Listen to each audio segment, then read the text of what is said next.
Thank you, Dave. We really greatly appreciate RBFF's partnership and your annual sponsorship of the industry breakfast. And by the way, Dave, it's never been more affordable to buy a boat. There's 15-year loan programs. It's just as affordable as owning a car. Get rid of one of those 3 or 4 in your driveway and buy a boat, all right? There's a bunch of folks right here in the front who will say, right? So together, good morning, everyone, and thank you so much for being up early and being with us. And together with our partners at Informa Markets, thank you, team. You guys have done a great job putting and producing the show. And our partners at the International Yacht Brokers, great to see you here, Paul. Thank you. NMMA welcomes you back to the world's largest and most exciting boat show. Now, we're all beginning to see some headwinds, and so let's take a look at the recreational boating industry and the state of the market. The good news is that Americans continue to prioritize the outdoors in record numbers right now. The latest data from the Bureau of Economic Analysis in the Department of Commerce, it shows that outdoor recreation economy has generated $862 billion in economic output, $862 billion, almost $1 trillion in 2021, accounting for 1.9% of all US GDP. It puts us in the top 15 industry sectors in the country. And recreational boating and fishing is the #1 contributor to that sector. Now, during the period measured, America's outdoor recreation economy grew an outstanding 18.9% compared to the 5.9% of the overall US economy. And our job growth, well, that was an impressive 13% compared to the national average of 3%. The data underscores that the fact that outdoor recreation, as well as boating and time spent on the waterways, is a major, major economic engine for this country and a major job creator. Now, this enthusiasm for getting on the water has helped our momentum in 2022. Yes, last year was the second highest year for marine expenditures, led basically by the new boat sales and the used boat sales, the pre-owned.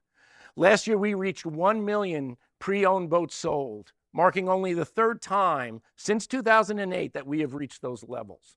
And since the pandemic began, we've also welcomed more than 1 million first-time boat buyers. And with this migration, this mass migration in the country to waterfront communities, riverfronts, and lakes, and work from anywhere trends continuing, you know, these are very positive signs for the future of the market and market expansion due to an untapped pool of new consumers, similar to what Dave just showed, as well as the new pool of boaters and renters and boat club members. So when it comes to production, and we see what's happening in the manufacturing sector, supply chain bottlenecks are easing, and we're starting to see dealer pipelines finally refilling. In some ways, the supply chain disruptions were a real blessing because it reduced dealer inventory, their carrying costs, it preserved margins, and maybe most importantly, it kept boat builders from overproducing. This means that both the boat manufacturers and the dealers are entering 2023 with much healthier inventory levels than other sectors like RV. Now, coming off of record sales growth and extraordinary growth, new powerboat sales in 2022 stabilized at just over 260,000 units last year, which is 25% above our historical averages. So sales remain healthy, but they're much more on track with the pre-pandemic volumes as competition for time and wallet and mindshare have returned. Now, another positive is that many entry-level segments have led the sales growth this past year, such as personal watercraft and freshwater aluminum, fiberglass fishing boats, as well as pontoons. And the overall story, therefore, is that we maintain momentum coming out of 2020 and 2021, and we did so in spite of these intense supply chain challenges and the inflationary pressures. Now, as we turn to 2023, early indications are they're encouraging. with sales expected to remain on par with last year. But there's headwinds and conflicting signs and confusion that's starting to arise in the marketplace. Rising interest rates have played a part in slowing the normalizing our entry-level boat sales. We know this. However, lead times for all larger size boats remain several months to well over a year out. And we are seeing much fewer supply chain disruptions restrict our growth this year. Consumer spending has slowed. We know this. But we're also encouraged by what we've heard coming out of the first 6, 7 consumer shows in this past few months. Exhibitors are reporting eager crowds, willing buyers, reassuring sales. Right now we see an overall labor market that remains strong and it's defying the trends, and consumer net worth is also holding. But the Federal Reserve right now continues to fight inflation by all means necessary, including multiple rate increases, which we've seen, and potentially more on the way. And we all know as interest rates rise, the impact on boat sales as well will vary by market and category. So uncertainty abounds, and we know this is going to continue into the foreseeable future.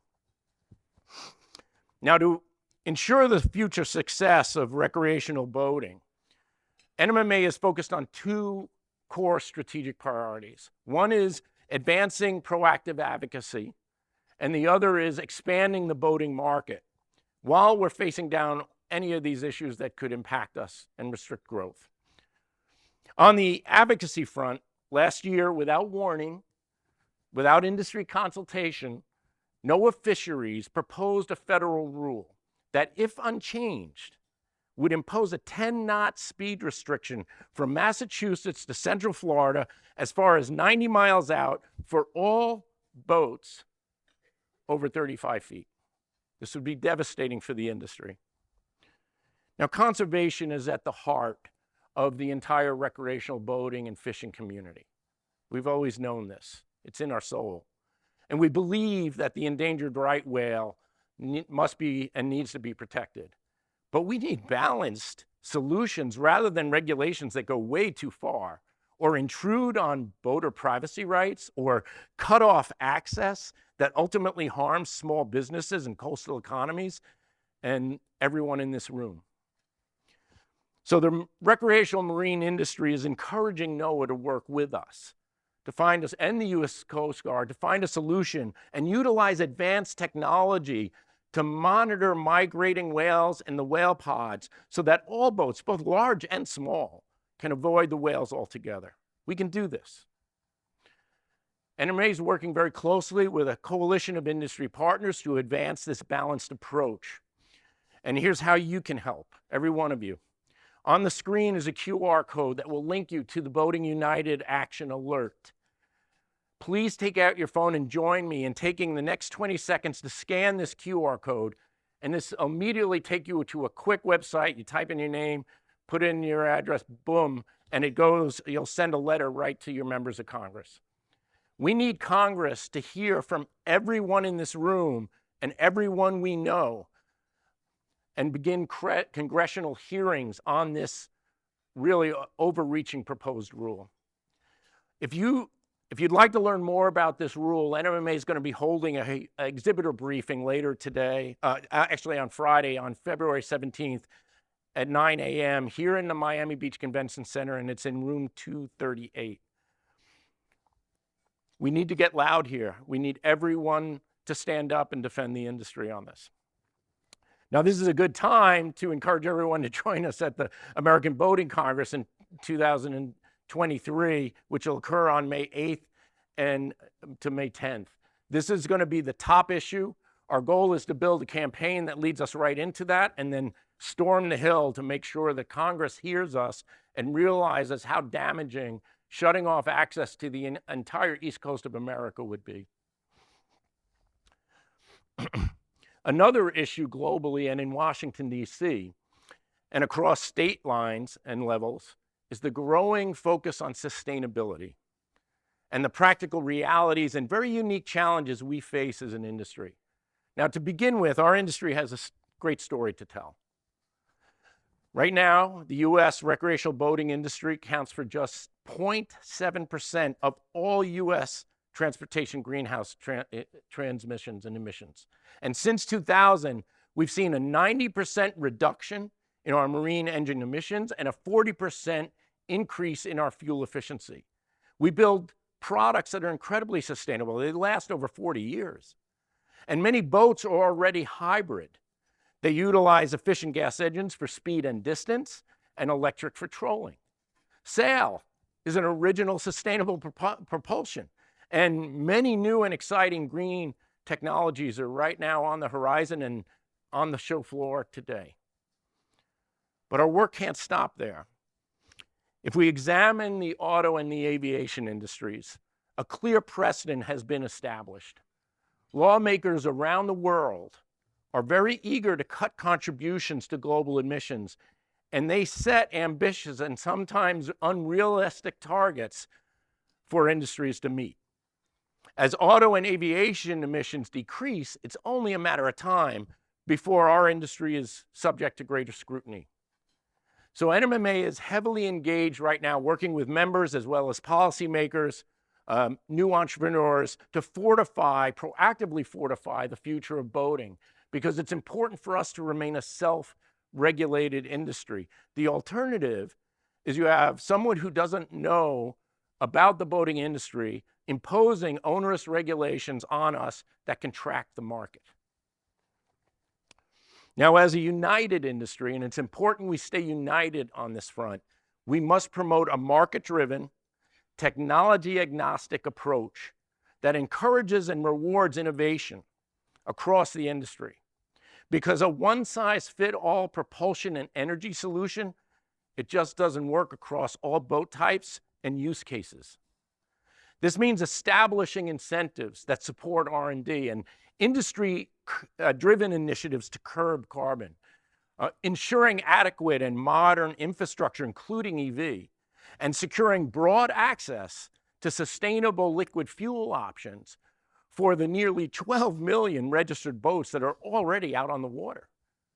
By pursuing this multi-pronged approach, we'll dramatically reduce our carbon footprint, serve and retain our current customers so we keep them in the lifestyle, and Dave already showed how important this is, and attract a whole new generation of boat owners to newer technologies which will protect the industry and expand the market. Also central to our goal of increasing consumer market share is Discover Boating's omni-channel strategy. Now, last year I showed and shared Discover Boating's very exciting brand refresh and direction. The goal, to establish Discover Boating, powered by MRAA and NMMA, as the loudest consumer campaign in the country as it relates to outdoor recreation. And we believe we've delivered on that promise. We saw the strategy first take shape just 1 year ago, right here in Miami, with the very first Discover Boating Miami International Boat Show. And we're reaching millions of impressions just from this show, all collectively together. The 2023 show season followed suit by bringing all of NMMA's major market shows under the Discover Boating umbrella, from New York to Chicago to Boston, Atlanta, Miami, and more. The marketing value of this strategic integration is unrivaled in any outdoor recreation sector. The new brand, the new campaign, the new boat finder, the new digital content, the new social influencers target towards our target markets, the dealer lead generation tools that are brand new, all combined with our 11 major market shows, is generating impressive engagement, and it's engaging new target audiences. So let's take a look at how we've delivered on this enhanced and cohesive on-site and online experience.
I just love this work by the team. Let's give a round of applause to the NMMA team for their work on this. So we're louder, we're stronger, more present in all of the major markets, which is very exciting to see. And so as you can see, our prospects are very bright, but there's more work to do. When it comes to advocacy, we must be vigilant, united, and proactive. It's important to realize that the competition is not ourselves and not between technologies in different sectors. Our competition is outside of the marine industry. When it comes to market expansion, we know that consumers are prioritizing a life well lived and seeking extraordinary experiences like we're now doing around all of the shows. That's something that recreational boating delivers in amazing ways, and in fact, it's a competitive advantage. And when it comes to ensuring success, we know that embracing diversity in all its forms, diversity in technologies, in products, in the solutions we offer, the experiences we sell, the consumers we engage, each is going to help us meet and exceed the expectations of a rapidly changing consumer and world. And you can see all of that this week right here at Discover Boating Miami. Thank you very much. Really appreciate your time and support.